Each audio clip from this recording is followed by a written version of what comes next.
for the studio was alive with quiet intensity. Producers murmured into headsets, cameras adjusted their focus, and the audience sat in tense anticipation. At the center of it all sat Donald Trump, calm, composed, adjusting his cufflinks as if this were just another meeting. Across from him, Samantha Cole settled into her chair, her crimson blazer crisp, her expression unreadable. But before we get into the details, let me know in the comments where you're coming from. Watching this video. Weeks, her team had worked on this moment, the perfect ambush. This wouldn't be about policy. It would be personal. His family, his marriage, his values. Carefully crafted questions designed to corner him, to force a soundbite that would dominate the news cycle. Trump met her gaze, his smirk barely visible. "Samantha," he said, voice steady, amused. "Let's make this interesting." The live sign flickered on. The trap was set. Samantha folded her hands neatly over her notes, her expression controlled, her voice smooth. The opening question had to be disarming, almost casual, a slow lead into the ambush. "Mr. Trump," she began, offering a carefully measured smile. "You've built an empire, led the country, and reshaped politics as we know it. Would you say that success just comes naturally to you? That you were simply in the right place at the right time?" A faint murmur rippled through the audience. The question seemed innocent enough, but those who understood the game knew what it was. A setup, a carefully planted seed designed to downplay his achievements, to suggest his rise was a fluke, luck, not leadership. Trump leaned back slightly, one hand resting on the arm of his chair. His expression didn't change, but there was a flicker of something, amusement. "You know, Samantha, that's an interesting way to put it," he said, tilting his head slightly. "A lot of people love the word luck. It's a great excuse for not working hard. They look at someone successful and say, 'Oh, he just got lucky,' because it's easier than admitting they didn't put in the work themselves." The studio was silent. Samantha kept her face neutral, but something in her posture stiffened. Trump continued, his voice calm, even, but firm. "Let me tell you about luck.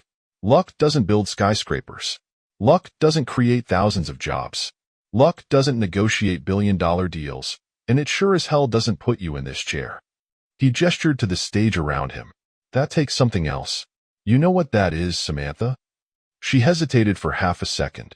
It was too soon to let him control the tempo. She leaned forward slightly, keeping her tone casual. "And what would that be, Mr. President?" Trump's smile was subtle, almost knowing. "Work. Real work. The kind where you don't sleep, where you take risks, where you keep going when everyone tells you to quit."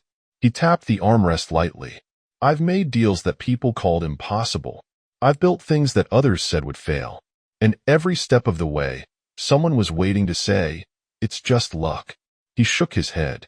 "But when their luck runs out, I'm still here." A few scattered claps came from the audience, breaking the tension. Samantha ignored them, keeping her focus locked on Trump. He was too comfortable. The first move hadn't landed the way she wanted. She adjusted her posture, flipping a page in her notes. "Time to push further. But surely, Mr. President, you can acknowledge that advantages exist. Many Americans don't have the same opportunities you had." Trump didn't let her finish. He waved a hand dismissively. "Oh, I hear this all the time. Not everyone has the same start. It's different for other people. You know what? That's true. But let me ask you something, Samantha. Do you know how many people start with nothing and make something of themselves?" She opened her mouth to respond, but he continued before she could. "Millions. Millions of Americans who don't sit around complaining about what they didn't have. Instead, they go out and make something of themselves." His voice sharpened slightly. "I'll tell you who doesn't succeed. The people who spend their time making excuses. The people who sit on shows like this one and talk about why things are unfair instead of working to change them." A quiet oof of recognition came from someone in the crowd. Samantha smiled tightly, shifting strategies. "So you don't believe in privilege? That background plays no role in success?" Trump shrugged. "I believe in effort. I believe in never quitting. I believe in making the most of what you have. And I believe that nobody ever got anywhere by sitting around blaming the world for their problems." A few more claps, louder this time. Samantha exhaled slowly through her nose. This wasn't going as planned. He wasn't flustered, wasn't defensive. He was controlling the pace. She glanced at the next topic in her notes. Time to pivot. She lifted her eyes back to Trump, her smile returning.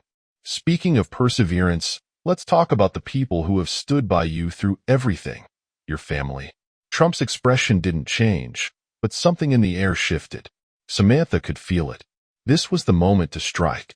Samantha crossed her legs, her smile returning, calculated, poised. Trump had deflected the first strike with ease, but she wasn't done. She glanced briefly at the audience, sensing their anticipation, then turned her focus back to the man across from her. "You've spoken about perseverance, Mr. President," she said smoothly, flipping to the next section in her notes. "Let's talk about the people who have stood by you through everything. Your family." Trump gave a slow nod, unfazed. "My family is incredible. I've been very blessed." Samantha's smile sharpened. "Yes, and your wife, Melania, has been particularly, let's say, private. Many have pointed out that compared to other first ladies, she has remained more in the background, avoiding the spotlight." Trump's expression remained neutral, but his fingers drummed once on the armrest. It was subtle, but Samantha noticed. She continued, leaning in slightly. "Some say she's too silent, too reserved. That she simply plays the role of a supportive spouse without a voice of her own." She paused for effect. "Do you think that's the kind of example young women should look up to?" A few murmurs rippled through the audience. It was a loaded question, carefully phrased. If he defended her silence, it could be seen as dismissing the importance of strong, outspoken women. If he admitted she wasn't as vocal as past first ladies, it could suggest a weakness. Trump, however, didn't blink. Instead, he let the silence stretch for a moment before speaking. "You know, Samantha," he said, his voice even, "I've noticed something about the media. They love loud. They love dramatic. They love chaos." He gestured vaguely around them. "And when a woman doesn't fit into that mold, when she carries herself with grace and dignity instead of shouting for attention, suddenly she's too silent?" He shook his head. "I think that's the real problem." Samantha kept her smile, but she felt the momentum shift. Trump leaned forward slightly, his voice steady. "Melania doesn't need to scream to be strong. She doesn't need to be on magazine covers every week to be influential. She has represented this country with more grace, intelligence, and class than anyone gives her credit for. And frankly, I think young women could learn a lot from that." A light smattering of applause. Samantha ignored it, keeping her focus locked on him. "But do you understand why people ask these questions?" she pressed. "Many believe the role of the First Lady should be more proactive." Trump tilted his head. "More proactive?" he repeated, as if tasting the phrase. "So, let's see. Melania has worked on initiatives for children's education, has spoken out about online bullying, and has traveled to hospitals to meet with kids and veterans. But because she doesn't chase the cameras, that's not proactive enough?" He let out a short laugh. "That's Washington logic for you." The audience chuckled. Samantha ignored it. "People just want to understand her role," she countered. "She's different from past first ladies." Trump nodded. "Yes, she is. And that's a good thing." Samantha inhaled slowly. Still too comfortable. He was controlling the conversation again. Time to push harder. "Well," she said, flipping to the next prepared question. "Some have also suggested that she's been more of a background figure because, let's be honest, your marriage is?" Trump raised a hand slightly. Not aggressive, not interrupting, but commanding. "Samantha," he said, his tone shifting just slightly, "be careful." The room stilled. Samantha hesitated for half a second, then pressed forward. "It's just that there's been speculation." Trump didn't raise his voice. He didn't need to. "My wife is not a background figure," he said, each word deliberate. "She's a woman who has stood beside me through every battle, through every attack, through every single attempt to tear our family apart. And guess what? She's still here." He gestured toward the cameras. "Because she is strong. She is brilliant. And she is a hell of a lot tougher than people like you give her credit for." The applause this time was louder. A few audience members even stood. Samantha swallowed, glancing down at her notes. This wasn't how it was supposed to go. Trump leaned back, giving her that familiar smirk. You know, Samantha, I find it funny. The media always says they support strong women, but only certain strong women. If a woman is loud, rude, and constantly on TV, she's a feminist icon. But if she carries herself with quiet confidence and refuses to play the media's game, suddenly, she's weak? Samantha opened her mouth, but Trump wasn't done. My wife doesn't play games, and she doesn't need to prove anything to anyone. He let that settle. And that, my dear Samantha, is real strength. The audience erupted into applause. Even some of Samantha's own crew looked impressed. Samantha inhaled through her nose. This wasn't working. She exhaled, forcing another smile. Time for the next play. Samantha adjusted her posture, masking her frustration behind a poised expression. The last exchange hadn't gone as planned. Trump had owned the moment, twisting her narrative into a speech about Melania's quiet strength. The audience had responded, not with silence, but with applause. That couldn't happen again. She flipped to the next segment of her notes, her fingers tightening slightly around the paper. Time to push harder. Well, she began, her tone measured. Since we're on the subject of first ladies, let's talk about the expectations of that role. Some would say that being the First Lady of the United States is about more than just standing beside the president. It's about leadership, initiative, influence. She let the words hang for a moment before adding, it's about having a voice. Trump didn't move. He just watched her, waiting. Samantha continued, keeping her tone even, though she felt the weight of the moment pressing against her. Melania has often been described as distant. Some have even called her the most reserved First Lady in modern history. She's rarely seen giving speeches, she doesn't hold frequent press conferences, and she avoids commenting on major political issues. Would you say she is fulfilling the expectations of her position? The audience hushed. Trump tilted his head slightly, as if considering the question. Then, with the kind of confidence that only he could pull off, he spoke. Let me tell you something, Samantha. He leaned forward just slightly, his voice steady. You're right about one thing. My wife isn't on TV every day. She's not standing in front of cameras, pushing herself into every headline. Do you know why? He didn't wait for her to respond. Because she doesn't need to. Silence. Melania doesn't have to yell to be strong. She doesn't have to run to the media every 5 minutes to prove she's important. And she sure as hell doesn't need approval from people like you to know her worth. The first sharp clap came from the back of the audience. Then another. Samantha ignored it. Of course, but... Trump kept going, his voice smooth but firm. You know what's funny? The media always talks about empowering women. They say women should have choices. They should be able to define their own roles. But the moment a woman chooses to carry herself with elegance and dignity, instead of making everything about her, suddenly she's weak. He shook his head. It's hypocrisy, Samantha, and we both know it.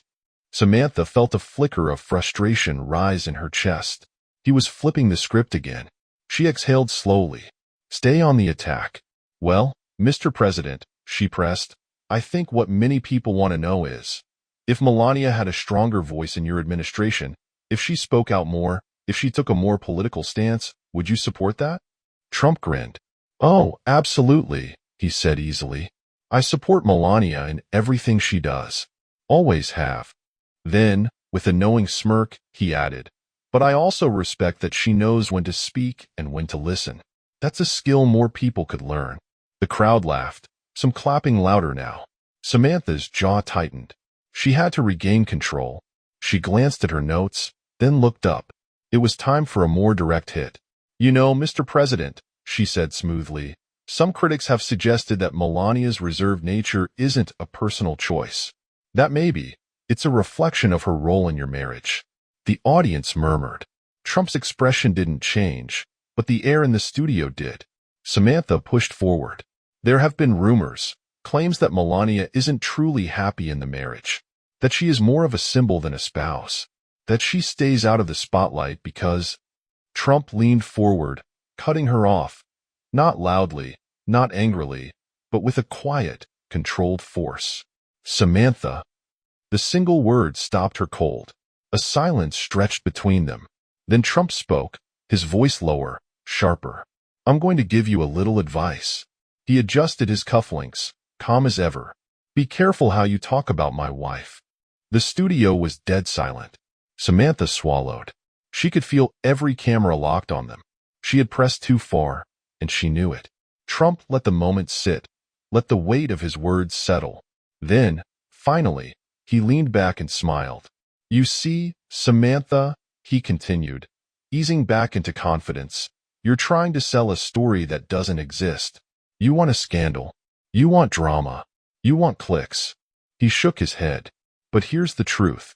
My wife and I have been through everything together. We have built a life, raised a son, fought battles, stood by each other. And despite every attempt to tear us apart, we're still standing. The audience erupted into applause. This time, it wasn't scattered. It was loud. Samantha felt her grip tighten around her pin. This was slipping away. Trump gestured toward the crowd. These people, they see through the nonsense. They see through the attacks. They know that a marriage isn't defined by headlines, by gossip, by people who don't know a thing about it. He looked back at her, his expression firm. A marriage is defined by loyalty, by commitment, by standing together, even when the whole world wants to see you fall. More applause. Some members of the audience were standing now. Samantha inhaled slowly, regaining her composure. She had one more move left, one more question that might shift the ground beneath him. She glanced down at her notes, then back up, meeting his gaze. If that's true, she said, voice controlled, then let's talk about loyalty. Yours. Trump raised an eyebrow. Samantha straightened her papers and delivered the line that had been saved for this very moment. There have been other rumors, Mr. President, about you, about other women. The audience gasped. Trump stilled. Samantha felt her pulse quicken. She had just lit the match. The energy in the studio shifted. The air, once charged with debate, was now thick with something else, discomfort. Samantha straightened her papers, keeping her face composed. This was the moment, the one designed to leave a mark. She let the silence linger for a second before delivering the blow. Mr. President, she said, her voice smooth but pointed, you've had a remarkable life. Wealth, power, success. You've had choices that most men could only dream of. She paused, then leaned forward slightly. Have you ever thought about finding someone younger? The room froze. The question hung in the air, heavy and deliberate. The audience barely breathed. Trump sat still for a moment. Then, slowly, he tilted his head, watching Samantha the way a lion watches prey that has just made a very bad mistake. Finally, he spoke. Let me make sure I understand this, he said, his tone quiet but firm. You're asking me if I would trade my wife, the mother of my child, my partner, the woman who has stood by me, for someone younger? Samantha held his gaze. It's a fair question. Powerful men. Trump raised a hand, cutting her off. Not angrily, just decisively. No, he said simply. The studio was dead silent.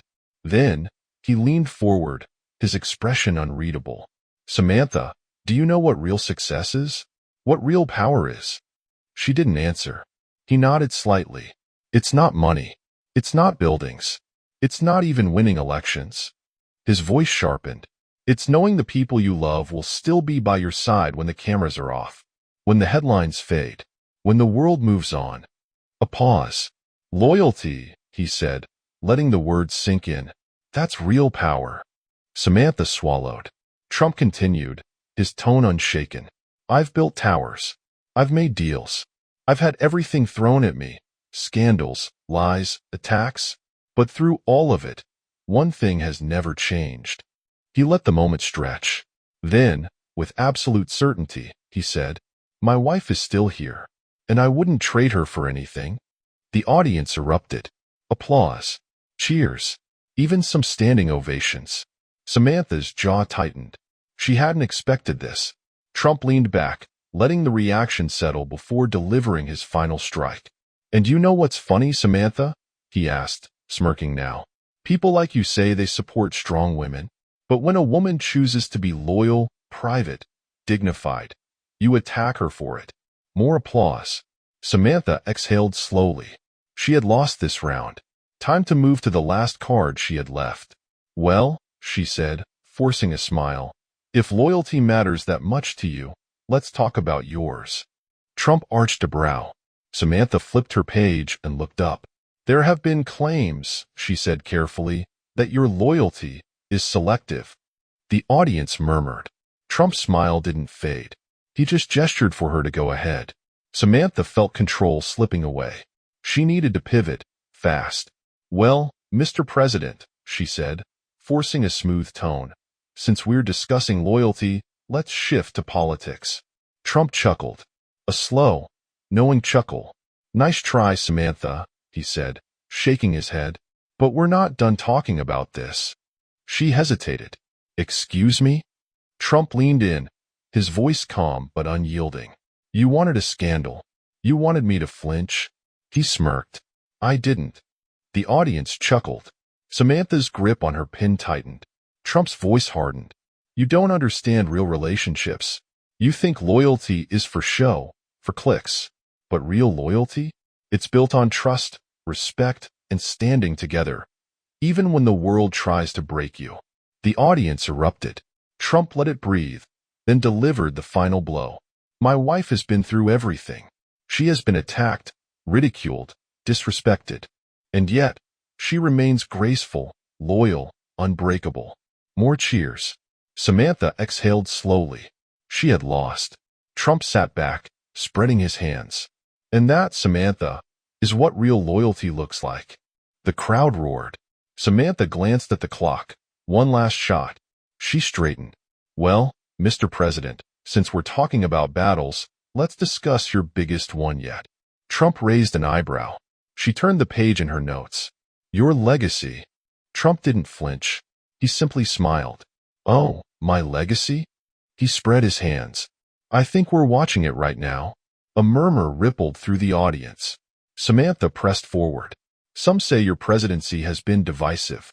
That history won't be kind to you. Trump tilted his head. Funny. They said the same thing in 2016. Then they said it in 2020. Then they said it again. He let out a small chuckle. And yet, here I am. Laughter.